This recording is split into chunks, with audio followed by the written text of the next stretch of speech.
I went to Shadi this summer to attend one of the last traditional weddings in Zanskar to use horses for transportation. It was also a homecoming of sorts for me, going back to the village and the people that I love so much.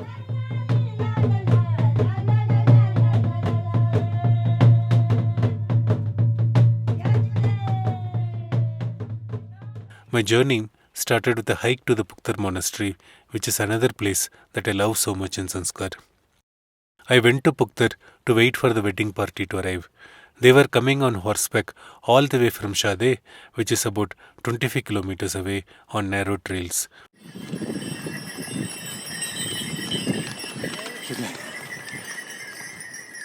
This procession on horseback is a very rare event in Zanskar these days, as most of the villages are connected by road, and the wedding processions are done using cars these days instead of horses.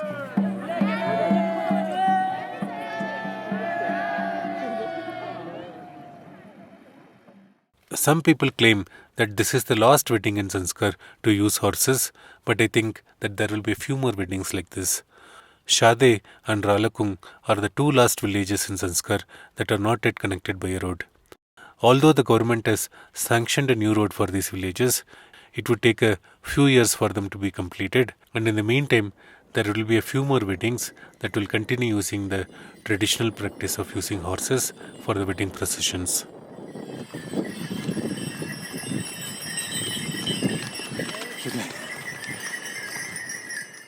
The wedding procession was going to the village of Marling, the home of the bride, to invite her to the groom's home at Shadi.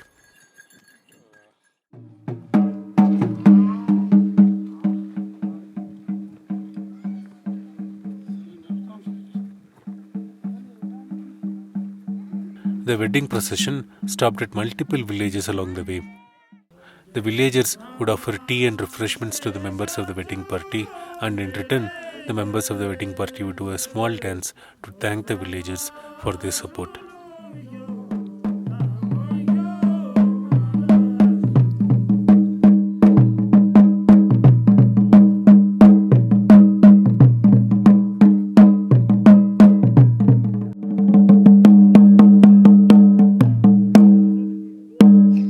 The road began at the village of Kangsir, so the wedding procession switched from horses to cars and reached Marling. The members did not enter the village, but they stayed at the outskirts, singing and dancing to announce their arrival.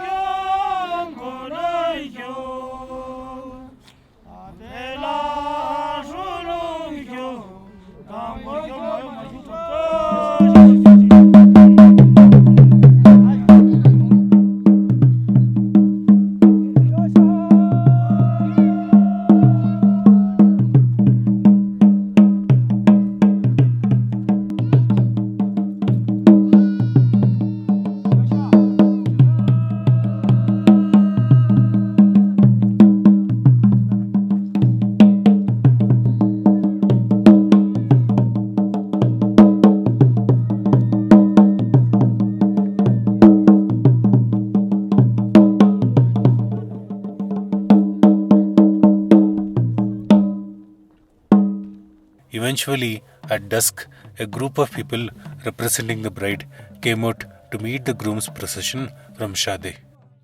The bride's group blocked the way of the groom's side, throwing out many questions and challenges in the form of songs and waiting for the groom's side to respond with a song of their own.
After every such exchange, the bride's side would move back a little bit and allowing the groom's side to move a few steps towards the bride's home.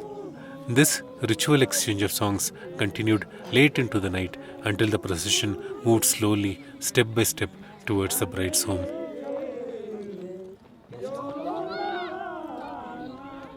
The next morning, it was time to collect the bride and head to Shadi to complete the wedding.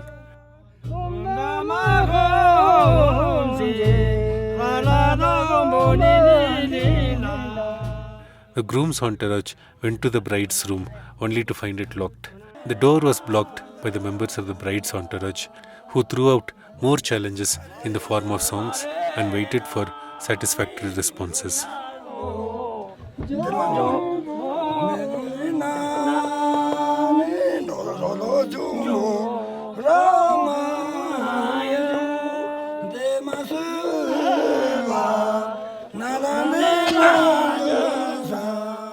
The exchanges continued for a while and finally the door was opened. Inside, the bride sat in the middle of a circle surrounded by her close friends who all wept and hugged her tightly, not wanting to let go of her.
Eventually, the bride was brought outside her home and taken to a large hall where all the guests were gathered.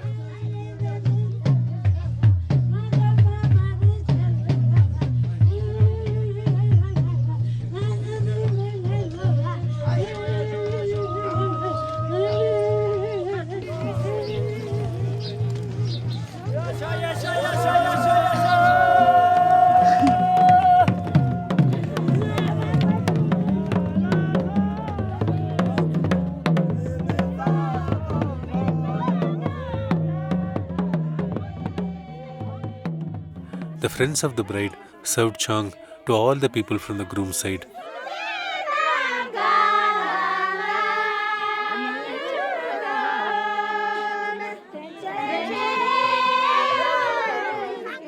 It is their subtle way of requesting the groom's family to take care of the bride now that she is in their care.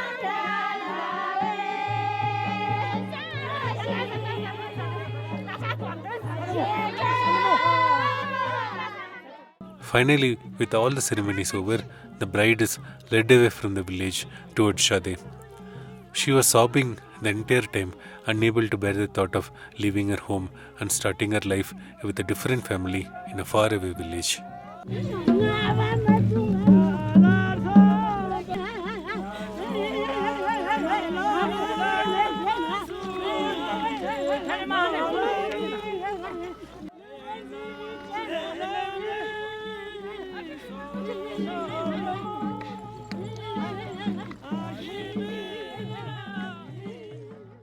The wedding party stopped for one last time on the outskirts of Marling, drinking chang and performing a dance before setting out on the long journey to Shadi.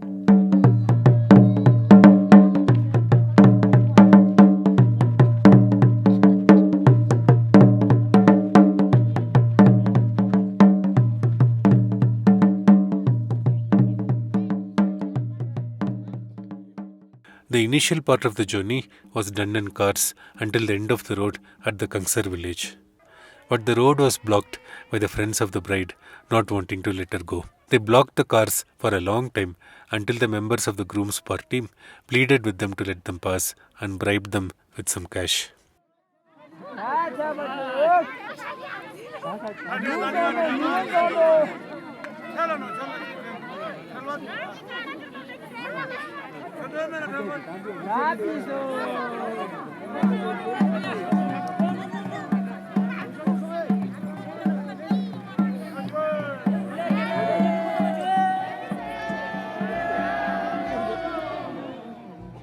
From Kangsar, everyone set off on foot and on horseback, first to the Puktar monastery and then to Shadi.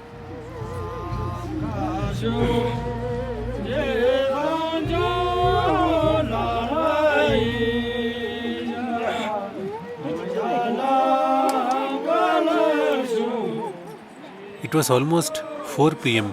when the wedding party left Puktar and set off towards Shadi. It was too late in the day for me to start the journey, and I knew that I would not have the energy to keep up with them. So I spent the night at the Puktar monastery and then set off early next morning towards Shadi. The trail was not that exciting compared to winter, but it was still an enjoyable hike. I walked for about 16 kilometers that day, and by 2 p.m. I pitched my tent with some 8 more kilometers to go. I could have easily pushed and reached Shadi before nightfall, but having a tent makes me a bit lazy and I find excuses to camp wherever possible.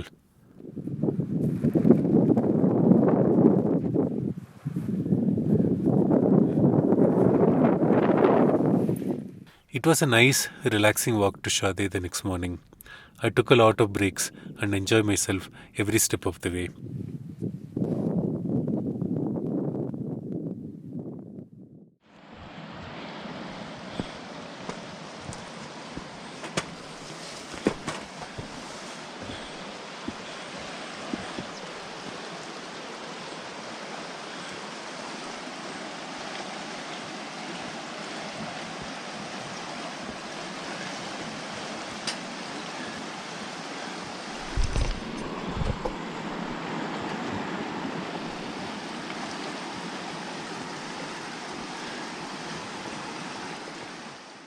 The mountains along the way were mostly dry and barren.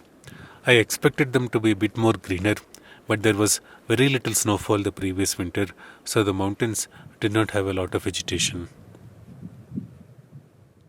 But all that changed as I neared Shadi. The landscape started becoming greener with lots of grass and wildflowers. In fact, I would go out on a limb and say that Shadi is more beautiful during the summers than during the winters.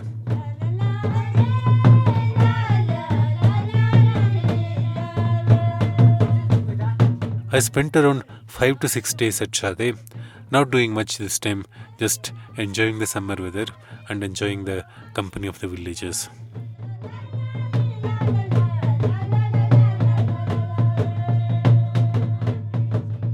My highlight of the visit was the party the women of the village organized for me. They wanted to thank me for the drums that I gifted to the village this summer. Shadi did not have any drums for many years, and the villagers requested me for one when I visited them last winter. So I got them one this year, and the villagers were very happy with it, already using the drums for the 2 weddings that happened this summer.